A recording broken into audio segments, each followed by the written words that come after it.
Cette émission est une présentation de Procolor et de Napa. Les pièces, on connaît ça. Cette semaine, à l'émission, on rencontre un passionné de voitures et de musique, Richard Petit. On va avoir, comme à chaque semaine, nos chroniques sur l'histoire automobile. Mais avant, on va rejoindre Johan et son essai automobile de la semaine.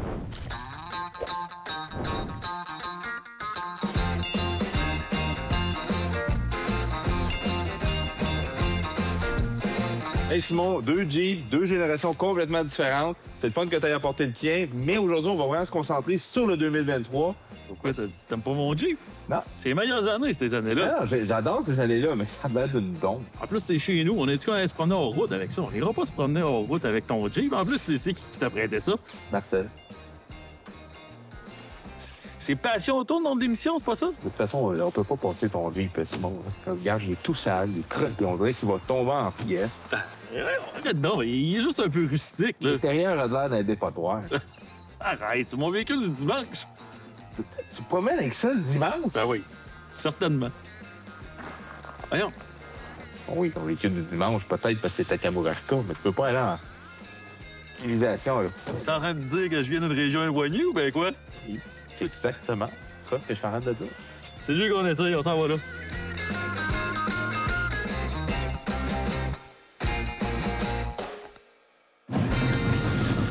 Check-moi donc. Tiens, c'est parti. Ta clé fonctionne pas? Oh non. C'était en option dans cette année-là. Il a fallu que je le bricole un peu. Ça n'a pas d'allure. T'as ici des pilotes. Ça, c'est comme l'édition légale d'être redneck au Québec. Ben, c'est quand on va tirer du gun le dimanche.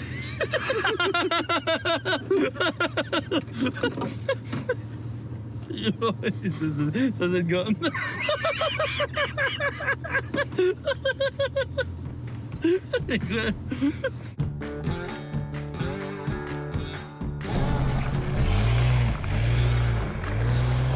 Mais c'est cosy, hein? Ben, avoue que c'est confortable. Ben, oui, parce que c'est tellement une guenille sur la route que... Ouais, c'est pas que la suspension est finie, c'est aussi que la barre de torsion en avant, j'ai enlevé les deux lignes pour que ça travaille un peu plus dans leur route. Ah oui, c'est vrai. Mais ça amène quelques bruits de caisse et un tangage d'un côté comme de l'autre. Aucun sens. Et ça, c'est quoi? Ça, c'est mes jouets de survie. Ça fait combien de temps qu'ils sont là, tes jouets de survie? Depuis que j'ai acheté le Jeep, ça fait 3 ans à peu près. Et d'un coup qu'on reste en panne dans le fond du bois, on va avoir quelque chose pour survivre.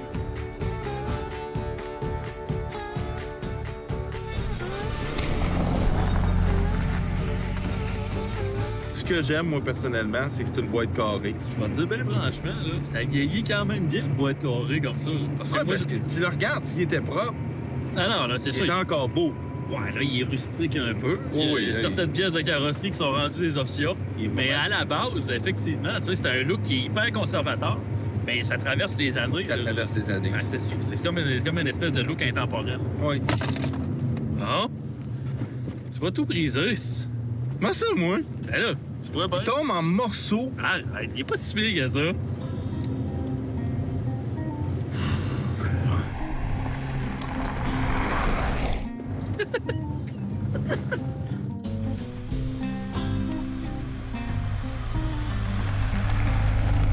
T'avais le Cherokee qui a commencé des années 70, en 1974. Ouais. Après ça, t'as la seconde génération qui est arrivée en 84. Qui ont étiré quand même longtemps. Ils ont étiré la sauce pas mal longtemps. Non, ça c'est sûr. On peut dire que c'est un peu le précurseur des VUS aussi. Là. C'est Tu sais, vrai. le véhicule utilitaire sport prenait tout son sens dans ces années-là. Les dimensions étaient correctes aussi. Là. Tu sais, c'est tout le temps rendu de plus en plus empaffé, de plus en plus gros. Puis le monde de l'automobile, toutes les VUS se ressemblent aussi. J'avoue. Tu regardes un peu le cachet de ce véhicule-là. Tu faisais quoi dans ces années-là, si on compare? Chevrolet Blazer, peut-être?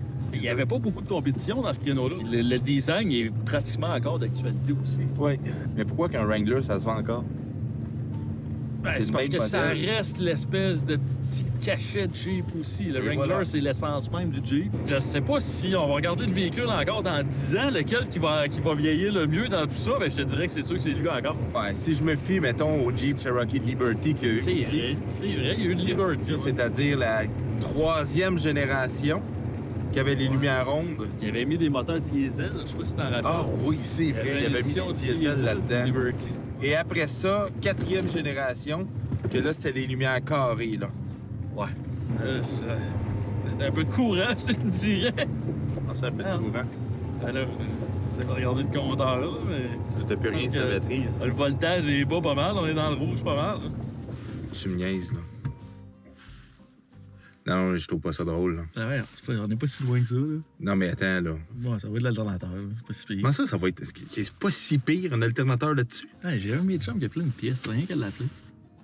T'as un chum, toi, qui a des pièces, des alternateurs de Cherokee comme ça, là? C'est une légende, c'est pareil comme le Cherokee. Tu connais pas Paul de Kenny Youpo, là?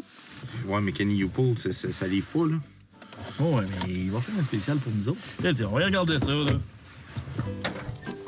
Il est là, là. Ouais, il est là. Tu les outils pour ça? Ah oui, mais ça fait partie du challenge, je te le dis. Mon cop de survie. C'est là qu'on mange les doulouis? Prends ça.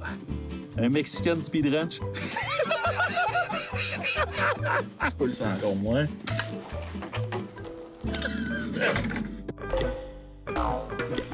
C'est le PS, ça. On a de la place à travailler, là. OK. Défoncé,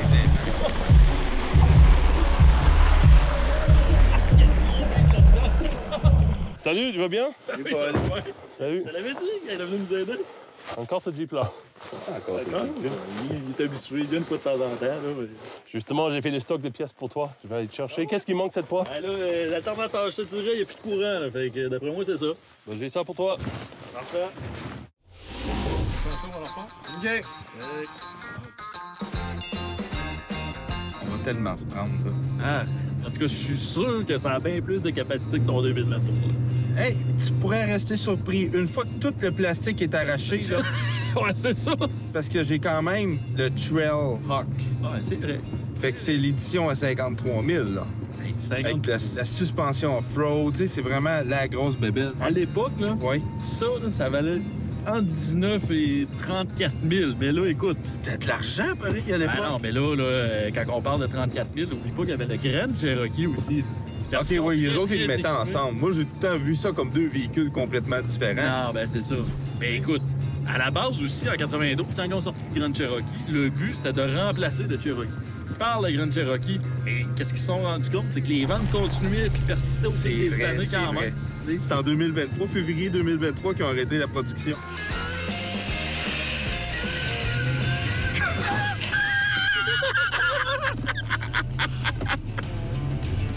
On est pognés.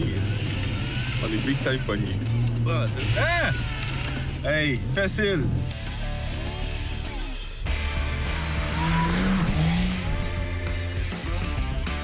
ce qu'on conduit là, c'était le fameux, puis je pense qu'on peut dire aussi légendaire que le Jeep, de 4 litres, 600 livres. Ah, bien sûr, 190 forces. Ouais. Dans ces années-là, par contre, il avait aussi fait un 4 cylindres. Il y avait un 4 cylindres 2,5 litres. Ouais. Qui était un peu moins adapté. Si tu regardes dans le Grand Cherokee, là, il tombait avec un V8 5.2. Eux autres, ils étaient gourmands. Ils étaient encore plus gourmands. Mais tu sais, c'était le luxe, là. Il semble que c'est canté. Hein. Ça porte dur un peu, on dirait. C'est pas là, pas ça, là. Voyons. Comment ça, il nous manque une roue? Ah, ils vont pas arrêter ici. Ouais, non. Ah. On va rappeler Paul. On va arrêter ça, on va voir ça. Ah.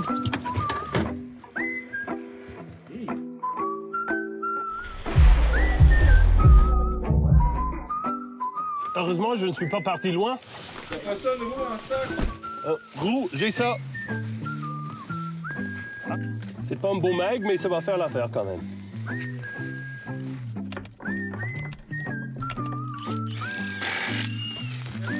Je vous laisse. Bon courage. Qu'est-ce que tu fais là? C'est bien le fun de faire de la route, là, mais d'un Jeep. Ouais, mais. On va faire du hors-route. Tu vas te trouver dans le champ. Ben, je sais pas s'il fait dans le champ, là. On peut pas aller là, là. Ben, et là, regarde. Hein? Ça, c'est un champ. Tu peux aller là si tu veux. Mais non, on tournera pas là. Ah, ça. OK. Ben, niaise pas, là. Hey, on a un tournage à faire. Tu restes pas pris. Ça ouais. Oh, les tables. Oh, ça, on va rester vieux. Là, je pense qu'on est pris de vrai, par exemple. On va l'avoir. T'as pogné le fond. Ça, tu sais qu'avec les nouveaux Jeeps, tu peux plus faire ça, hein? Ouvrir les portes, sinon il arrête. Tu peux même plus l'embrayer, là. Ce qui est complètement ridicule d'un Jeep, là.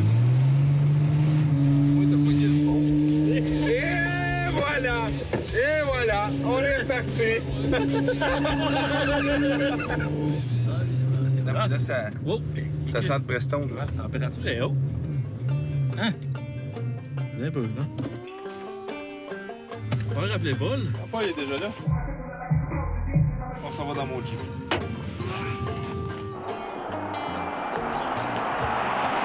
Tu vois, Simon? Apple CarPlay, GPS, climatisation Bison, banc chauffant.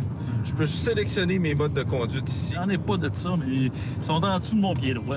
OK. Moi, j'ai une boîte automatique 9 rapports, ce qui me permet d'avoir une consommation d'essence pas mal plus raisonnable que la tienne avec ton 4 rapports. C'est quand même confortable. Et voilà! Ah, j'ai les vitres électriques aussi.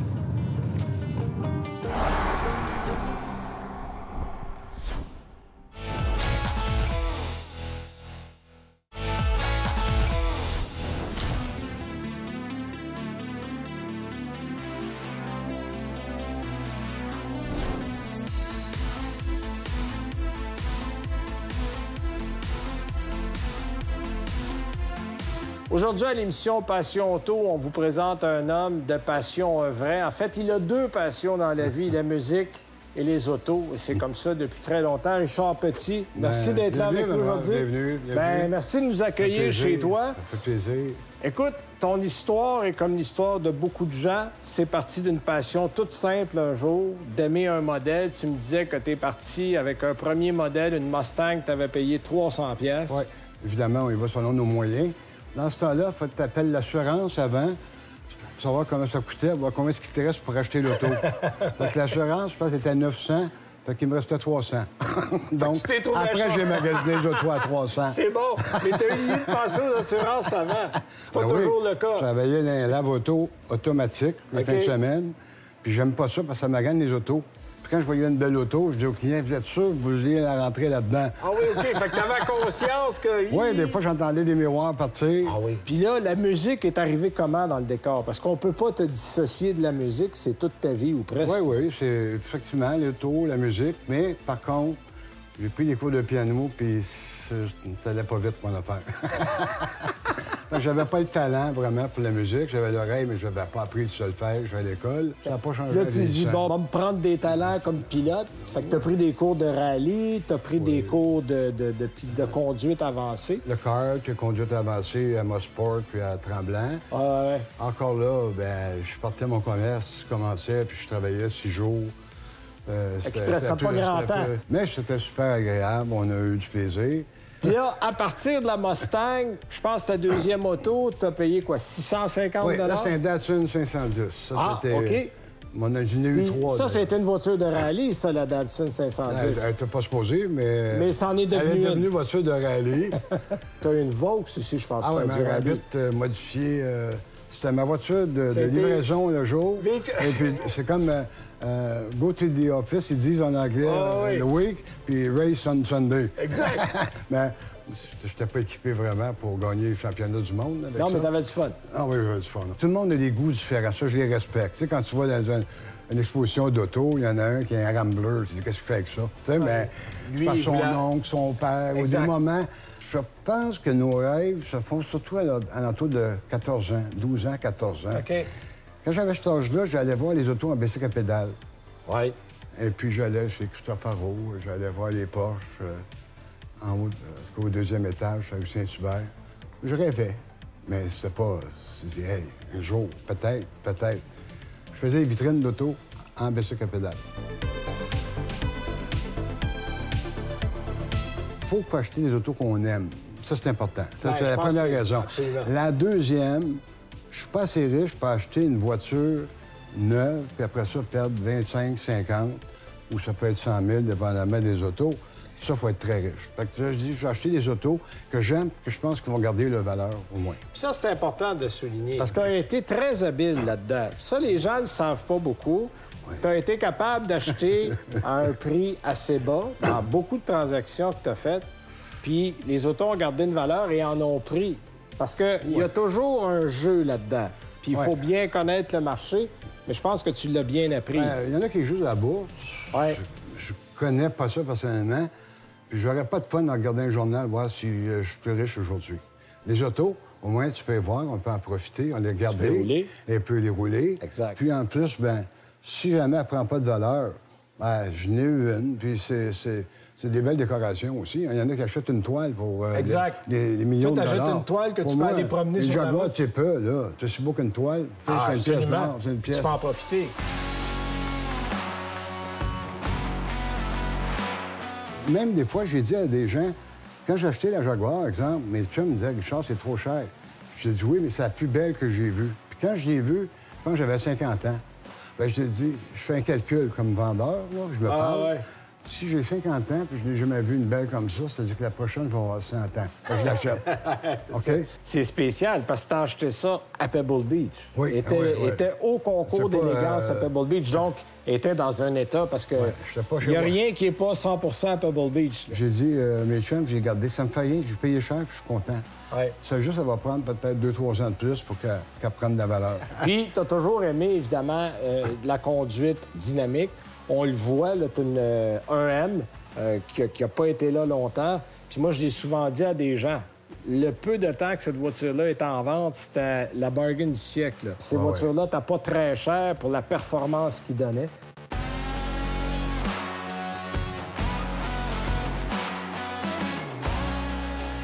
Ça, c'est des voitures. Le prix n'a pas rapport avec le plaisir de conduire. Non, d'accord? souvent, Là, c'est un autre module qu'on peut faire Exact. une émission là-dessus. J'ai eu des voitures bien plus chères, mais qui ne m'offraient pas autant de plaisir. Puis tu as une Boxster qui est dans un état resplendissant, qui est une 2008, mais qui a l'air toute neuve Elle a encore. 15 ans. Elle a 15 ans. Puis ça aussi, tu as eu ça à un bon prix, puis c'est des voitures qui gardent pas mal leur valeur aussi. Parle-moi de ta 500E en arrière, tu as ramassé ça. C'est un autre... c'est pas un accident d'auto, c'est un accident d'achat.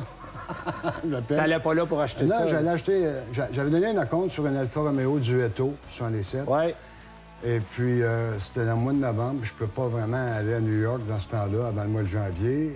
Là, je vais aller au mois de janvier, garder le dépôt, mais c'est sujet à quand je vais aller chez vous. OK.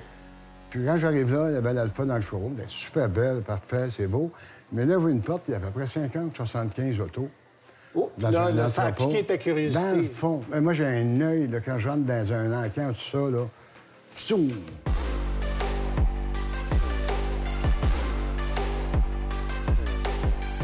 Ça, c'est une 500. Il n'y a pas grand monde qui connaît ça. On la reconnaît du devant parce qu'elle est un peu élargie. Oui, effectivement. Moi, j'ai bien aimé les Mercedes, surtout jusqu'à 94-95. Je trouve que la qualité était incroyable, Ouais. comme jamais. Puis le style D'accord? aussi, le style était Les aussi différent. 320, Exact. et puis, fait que je vais voir le tour 10 000 la trousse d'outils dans le plastique, elle est neuve, comme quand je les voyais chez le concessionnaire. Ouais. C'est des autos que je ne pouvais pas me payer quand j'étais plus jeune. Ça, c'est 94. OK. D'accord? C'est un sleeper qu'on appelle. C'est une voiture qui... Exact. Ma fille, elle pense que j'ai acheté ça pour faire du Uber. Non? Fait que, Puis t'as aussi des motos, ça, c'est le fun. j'ai fait beaucoup de motos. Parce que moi, je viens du Lac-Saint-Jean. OK. On avait un chalet en bout de Saint-Jean-Vianney, puis c'était zone sinistrée, le glissement de terrain. Oui. Ah Moi, oui, c'est vrai, ben oui. J'ai fait du gazon pendant 3 ans pour me payer une petite moto. OK. Je l'ai attendu sur le balcon 3 jours pour l'avoir. C'était les 3 journées les plus longues de ma vie. J'ai aimé les motos. J'aime encore ça, mais pas en ville. C'est trop dangereux. D'ailleurs, j'ai une Ducati que j'ai achetée en 92. Signé par Michael Schumacher. Oui, Jean Todt. Et Jean Todt. Les deux Ben oui, chums. ben oui. Ma fille est née il y a 23 ans, puis ça fait 23 ans qu'elle est dans le garage. OK. Qu'elle ne sort pas. C'est des beaux souvenirs. Oui, je vais peut-être la ressortir l'année prochaine. Mais je ne serai pas en ville non plus. On va être en campagne. Fait que le bucket list, il a pas mal été rempli. Oui. Ah, c'est bon. À un moment donné, il faut être content. Oui, absolument, puis en Je profiter. suis très chanceux là, oui. d'avoir ces voitures-là. Ben écoute, ce qu'on te souhaite, c'est d'en profiter, Richard. Ben Puis, oui, c'est ça qu'on va faire. Merci ça. de ton Ben, accueil. merci, c'est agréable. T'étais bien gentil. Félicitations, tu as une très bonne Merci. job.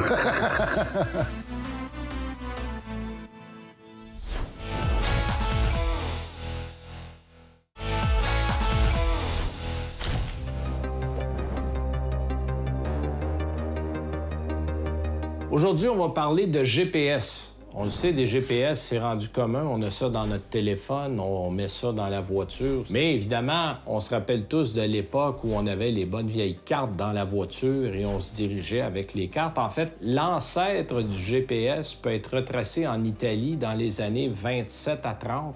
Il y en a eu aussi en Angleterre. Ça s'appelait le Iter Avto. Et imaginez, il y avait en fait un espèce de petit appareil sur laquelle on avait un rouleau qui représentait une carte et on reliait ce système-là par un câble à l'accélérateur qui permettait de déplacer le véhicule ou la carte à peu près à la vitesse du véhicule et vous indiquait un peu l'endroit où aller, une forme de triptyque, si vous voulez. Le seul problème, c'est que si on sortait de la route qui était sur la carte, bien là, il fallait arrêter et mettre la carte de la route suivante où on se trouvait. On vendait ces systèmes-là avec une vingtaine de cartes à l'époque, mais on peut appeler ça l'ancêtre du GPS, même s'il n'y avait rien d'électronique dans tout ça. En fait, les premiers GPS, il faut remonter à 1973. C'est la Défense nationale et l'aérospatiale américaine qui a développé un système qui servait, en fait, à retracer et trouver et suivre les satellites, les missiles, les appareils militaires qu'on envoyait dans les airs. Pour les applications automobiles, il faut attendre en 1981. C'est la compagnie Honda qui va amener le Gyrocator. Oui, c'est vrai que c'est un drôle de nom. En fait, qui va être un système de navigation, mais attention, ce n'est pas un Global Positioning System. On se sert, rappelez-vous, on mettait un système où il y avait des cartes qui étaient déjà dessinées et on travaillait avec ça. Il y a GM en 1991 qui a amené le Tray-Tech, qui est un système un peu semblable. Le premier système de navigation où on utilisait des satellites, c'est en 1995. C'est Oldsmobile qui a amené ça. Et évidemment, depuis ce temps-là, on a développé, raffiné, amélioré les systèmes, en fait, tant et si bien qu'aujourd'hui, on peut faire avec son téléphone plus de travail qu'avec la plupart des systèmes de navigation qui sont intégrés dans les voitures. Voilà, c'était notre chronique pour cette semaine. Merci d'avoir été avec nous et on vous donne rendez-vous, comme d'habitude, la semaine prochaine pour une autre émission de Passion Auto. Salut! Cette émission était une présentation de Procolor et de Napa. Les pièces, on connaît ça. La semaine prochaine, à l'émission... Wow! Je pense qu'on va du fun ce soir. On n'avait pas les droits d'auteur pour le vrai.